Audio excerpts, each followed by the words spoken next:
Olá, tudo bom? Hoje é dia da gente conversar um pouquinho sobre o direito ao descanso. Antes eu preciso contextualizar. Por que será que o direito do trabalho se preocupa tanto em garantir repouso, descanso para os seus tutelados, para as pessoas que se valem desse direito?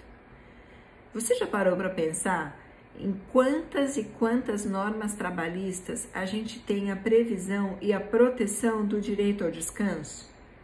A gente tem direito de descansar durante a nossa jornada para fazer a nossa refeição, a gente tem direito de descansar entre uma jornada e outra, tem direito a descansar uma vez por semana na nossa folga, tem direito de descansar no feriado, tem direito de descansar nas férias. Nossa, em quantas e quantas oportunidades a lei trabalhista se dedica a proteger o descanso. É um sinal de que talvez esse descanso seja mesmo importante, fundamental para a saúde dos trabalhadores. E antes de eu falar de todos esses tipos de descanso, o que acontece, qual é a penalidade se não houver, enfim, antes de eu contar tudo sobre eles, quero então explicar por que é que eles são tão importantes. E eu vou partir de uma afirmação, que talvez você possa ouvir meio estranho agora, mas até o final desse vídeo vai estar descendo mais, como eu posso dizer, com você mais tranquilo aí, vai estar descendo mais redondo essa constatação. Trabalhar em excesso mata. Muito trabalho adoece. Muito trabalho adoece. É claro que eu não estou falando de situações pontuais, de pessoas que às vezes falam, olha, eu preciso fazer esse meu empreendimento dar certo, então agora eu vou me matar de trabalhar por X anos e depois eu vou colher os frutos disso. Ok. O trabalho, ele enobrece até nessas situações, mas o trabalho em excesso, especialmente quando nós não temos liberdade de fazer aquilo que gostaríamos de fazer dentro do nosso trabalho, adoece, até mata. Uma coisa sou eu trabalhando em excesso no meu escritório, em que eu tenho liberdade para fazer aquilo que eu acho que é certo, para não fazer o que eu não quero fazer, para se eu estiver esgotada, sair, respirar. Outra coisa é eu trabalhar em excesso na condição de empregada, sem autonomia nenhuma para nada disso que eu falei. A gente, quando fala do direito ao descanso, a gente logo lembra, né? Logo imagina aquela percepção que a gente tem de como o trabalho dignifica, de como o trabalho faz parte daquilo que nós somos. Eu vou te dar um exemplo disso. Experimenta ser rico, ter uma vida boa, ir na praia todo dia e viver de renda. Vamos supor que você herdou alguns imóveis, todos eles alugados, você vive desses aluguéis, desses 5 imóveis que você herdou, você vive de aluguel, tem uma vida confortável, né? É rico nesse sentido, tem sua casa, tem seu carro e vai todos os dias na praia, passa o dia inteiro na praia, à noite sai para dar um rolê. Já pensou o que seus vizinhos vão falar de você? Já pensou como você seria taxado de vagabundo? Esse cara não faz nada. A ausência de trabalho não é bem vista pela nossa sociedade, não. O trabalho, ele assume uma importância muito grande na constituição do que nós somos, né? Na nossa formação, na forma como as pessoas nos enxergam e na forma como nós enxergamos a nós mesmos. Nós fomos criados e somos uma sociedade construída em torno dessa ideia de que o trabalho dignifica, de que a nossa dignidade depende, portanto, do nosso trabalho, e muitas pessoas ainda acrescentam a isso do nosso sucesso profissional. Pois bem, deixa isso aqui de cantinho agora, para um pouquinho assim nesse exemplo, deixa ele guardadinho num cantinho aí na sua cabeça e deixa eu contar como é que essa vivência de dar muita importância ao trabalho e trabalhar muito, levada ao extremo, pode afetar a vida dos empregados e dos trabalhadores. Agora eu peço para você ir comigo até o Japão. O Japão, ele, há alguns anos atrás, para se reerguer economicamente, para avançar tecnologicamente, para assumir o papel e a posição que ele tem hoje no mundo, ele vangloriava o trabalho em excesso. Era como se o próprio governo estimulasse as pessoas a trabalhar em excesso. Geralmente fazia isso com propagandas. Então tinha um outdoor na rua, por exemplo, falando como é importante a gente trabalhar muito, que só o trabalho vai construir um novo futuro, você é o que você trabalha, não seja um encostado, vai trabalhar mais, sempre dá tempo de fazer mais alguma coisa produtiva, enfim. Propagandas governamentais estimulando o trabalho, acompanhado de empresas que pegaram essa onda e que criaram esquemas de trabalho muito longos, que organizaram a sua mão de obra demandando muito tempo de trabalho dos seus funcionários, dos seus empregados. E as pessoas verdadeiramente encamparam essa ideia, verdadeiramente tomaram para si que é isso mesmo, que o trabalho dignifica, que eu tenho que trabalhar bastante, se eu não trabalhar eu não sou ninguém, que eu é que tenho que fazer os pais crescer, que tá tudo comigo, é isso aí, vou, enfim. Assumiram isso e começaram a trabalhar em excesso. Tanto trabalham, que começaram a morrer. Morrer de morte física mesmo, de morte natural. Não estou falando de gente que se esgotou profissionalmente, entrou numa crise de depressão e se suicidou, não. Estou falando de pessoas jovens, sem histórico, sem problemas de saúde, que morriam de repente de infarto, de AVC. Tem um caso muito emblemático, inclusive, de um empregado que costumava ficar até muito tarde na empresa sempre, então ele sempre costumava sair mais tarde e sempre chegava cedo, ou seja, ele trabalhava numa jornada mesmo extenuante. O pessoal ia embora, ele ainda estava lá, o pessoal chegava de manhã, ele já estava lá. E um belo dia ele estava deitado assim, né, na mesa, assim, no computador, que nem a gente às vezes faz para fechar o olho, sabe, botar com dor de cabeça, dar aquela deitadinha na mesa. E deixaram ele lá, falou, o fulano vai ficar até mais tarde, deixa ele aí, deve estar cochilando um pouquinho, daqui a pouco ele acorda e mete bala. No dia seguinte, ele ainda estava lá exatamente do mesmo jeito. Foi só no dia seguinte que descobriram que ele tinha morrido. E como ele sempre ficava até mais tarde, como sempre chegava mais cedo, ninguém percebeu que ele tinha morrido porque era habitual vê-lo dessa forma. E isso começou a acontecer em muitas e muitas ocasiões. Comum pessoas saindo do trabalho que tinham jovens que tinham infarto no metrô, no caminho de voltar para casa. Até que, enfim, conseguiram provar que aquelas mortes que estavam pipocando e que não tinham uma explicação médica plausível, estavam decorrendo do desgaste físico que o excesso de trabalho proporciona, que o excesso de trabalho causa, né, na verdade. Do desgaste físico que o excesso de trabalho causa. As pessoas morriam de esgotamento por tanto trabalhar. Ao nome, a esse tipo de morte, deu-se o nome de karoshi, que é a morte por excesso de trabalho. A situação ficou tão evidente para o governo e para a sociedade japonesa que eles criaram critérios objetivos para dizer esse cara aqui morreu de karoshi.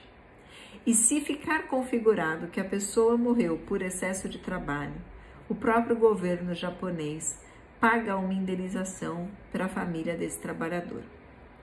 Então, se acontecer de alguém trabalhar em excesso e aí o governo faz uma divisão, cria um critério, de quantidade de horas extras que a pessoa faz. Então, se a pessoa fez 100 horas extras, não sei exatamente, 100 horas extras, uns 6 meses, enfim, estabelece uma quantidade de tempo extra além da jornada normal.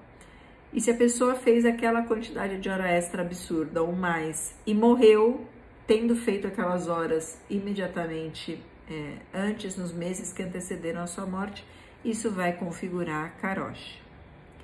Tirando isso, também tem as mortes provocadas pelo esgotamento mental que o excesso de trabalho causa.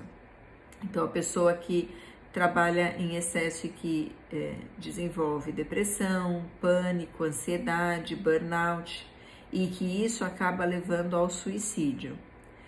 Essas pessoas que se suicidam por conta do excesso de trabalho, também com esse critério de se verificar quanto a pessoa trabalhou antes de cometer o suicídio, também são merecedoras hoje da atenção do governo japonês, que indeniza a família. E que, para mim, a indenização é o de menos. Importante só é a gente prestar atenção em como a gente já conseguiu ver lá na frente acontecer com gente do nosso lado as consequências de um trabalho excessivo. Por que é que eu tenho que garantir tanto o descanso dos empregados? Eu estou vendo o que acontece quando o descanso não é respeitado. Não preciso nem dizer da evolução tecnológica e econômica do Japão. Ou seja, é claro que o trabalho dessa forma, com tanta dedicação, com tanta responsabilidade e por tanto tempo, tem um efeito positivo nesses aspectos. Mas do ponto de vista do trabalhador, do empregado, ele é muito prejudicial. Agora, some do Japão, que já reconheceu que o excesso de trabalho faz mal, embora eles até hoje trabalhem muito mais do que a gente considera razoável aqui, mas já reconheceram que o excesso de trabalho é prejudicial, podendo até causar morte. E vamos por uma outra experiência, a experiência do direito francês. O direito francês foi pioneiro em criar para os seus trabalhadores um novo direito trabalhista, que é o direito de desconectar. Direito de desconectar. Para os franceses, o lazer é um direito em si. Fazer nada é um direito em si.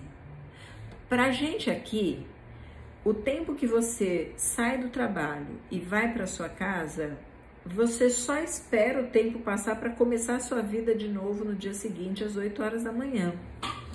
Para a gente, esses pequenos intervalos são espaços de tempo inútil, né? A gente considera um tempo que eu não estou fazendo nada, que ok, não é um tempo que representa nada importante para mim, em que eu estou esperando para começar a trabalhar no dia seguinte. E aí sim, quando eu acordo no dia seguinte, vou para o trabalho e, enfim, faço tudo acontecer, é que aquilo tem, que a minha atividade tem valor. Para os franceses, não fazer nada é um direito. Assistir Netflix, Round 6, bonequinha assassina matando todo mundo. Assistir Netflix é um direito. E ninguém deve violar esse seu direito, a não ser por um justo motivo.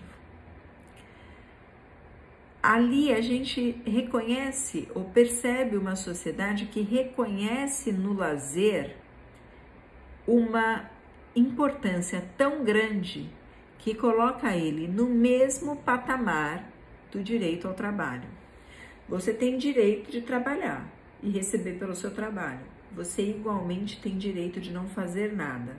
Do mesmo jeito que eu tenho que respeitar o seu direito a trabalhar, eu também tenho que respeitar o seu direito de não fazer nada.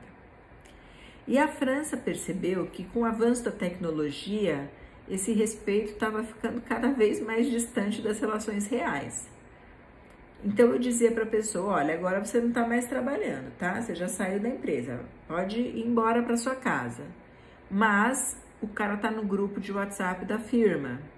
Mas eu tô mandando e-mail pro cara.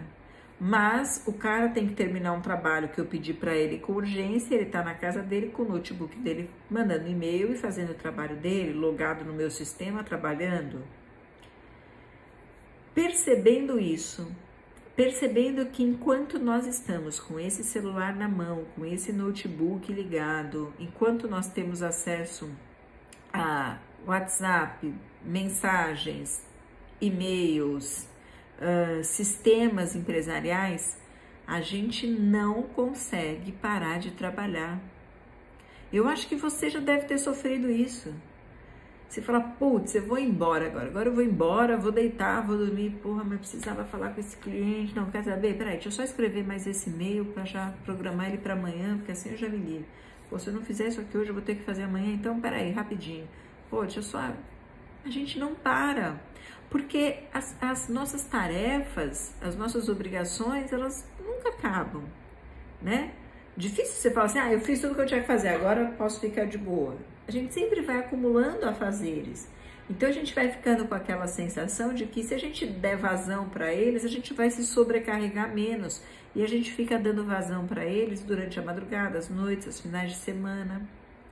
Nessa época, então, de pandemia, que a gente mal pode sair de casa, piorou, porque juntou o fato da gente ficar em casa entediado com o fato da gente ter acesso ao trabalho em qualquer lugar e a qualquer momento.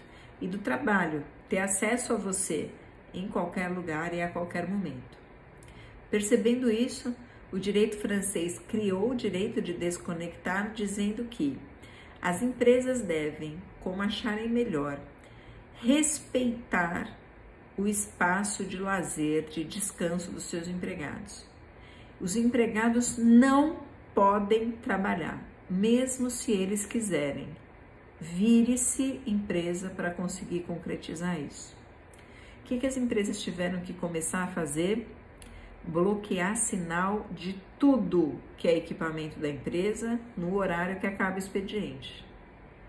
Fechar o sistema no horário que acaba o expediente. Então imagina, por exemplo, que tem uma determinada empresa que trabalha com sistema intranet. Então eu entro lá no sistema da empresa e é lá que eu tenho que jogar os dados, enfim, fazer minhas coisas. Esse sistema, quando eu coloco meu login e minha senha, depois do meu horário de expediente, fecha, não abre para mim. E vai aparecer um aviso, você tem que esperar até amanhã, tal hora, para poder logar. Não consigo entrar. E-mail corporativo. Não chega nenhum e-mail depois do horário de expediente. Não sai nenhuma mensagem depois do horário de expediente. Grupo de WhatsApp. Proibido para todos os gestores, gerentes da empresa falar qualquer coisa de trabalho em grupo de WhatsApp. Celulares das firmas ficam nas firmas, o cara não leva mais para casa. Ou seja, a gente tem uma visão diametralmente oposta àquilo que existia no Japão, né? De um lado, uma experiência de excesso de trabalho, sem ninguém se preocupar com o descanso, que gera doença, morte, um problema social muito grave. Do outro lado, uma sociedade que avançou tanto em relação ao direito ao descanso, ao direito ao lazer, que garante esse tal do direito à desconexão como assegurador do descanso em si, proibindo as empresas de qualquer tipo de contato com seus empregados depois do horário de expediente. E aí a gente tem quem fica no meio, que somos nós, os brasileiros, que estamos no meio dessa galera. Ainda com uma cultura de que trabalhar enobrece, de que trabalhar dignifica. Lembra do exemplo que eu falei lá no começo? Falei, guarda o exemplo. Lembra como a gente olha torto para o cara que não trabalha? Você é herdeiro, vagabundo, não faz nada. Repara como a gente tem um pingo de preconceito e de ranço contra quem não trabalha. E é muito legal que um cara viva de renda e não precise trabalhar, não tem nada a ver com isso, né? Não tá extorquindo ninguém, tá tudo certo. Então a gente ainda dá muita importância para o trabalho e não consegue enxergar que as minhas poucas horas de descanso devem ser respeitadas e que não posso dar para ninguém o espaço para interromper esse meu descanso. E a gente está começando a enxergar que a tecnologia pode fazer com que o trabalho não acabe nunca, fazer com que a gente fique virado trabalhando e que isso pode ser prejudicial, sendo importante a gente prestar atenção nessa questão da desconexão. Existe já no Brasil alguns julgados falando do direito de desconectar ou direito à desconexão em casos mais pontuais, em que as empresas dão seus próprios aparelhos e ficam convocando os empregados, em que os empregados recebem ordens dos seus gerentes para trabalhar em qualquer lugar que seja, em qualquer lugar que estejam, né? Em que as empresas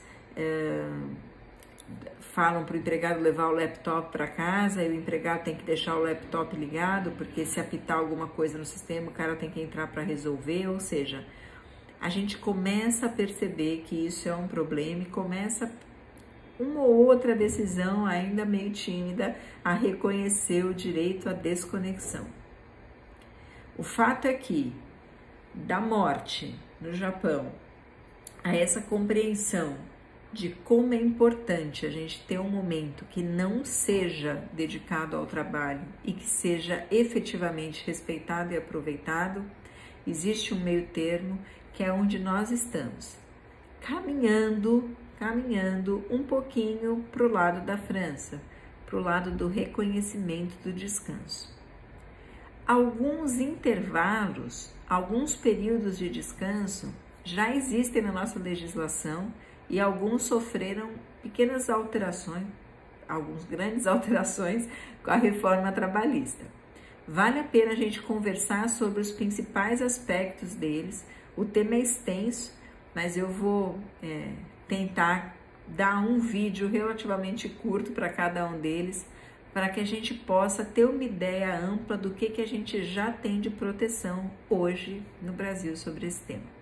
Bom, agora você já sabe o que são cada um deles, eu te espero nos próximos vídeos. Até lá, um beijo e tchau!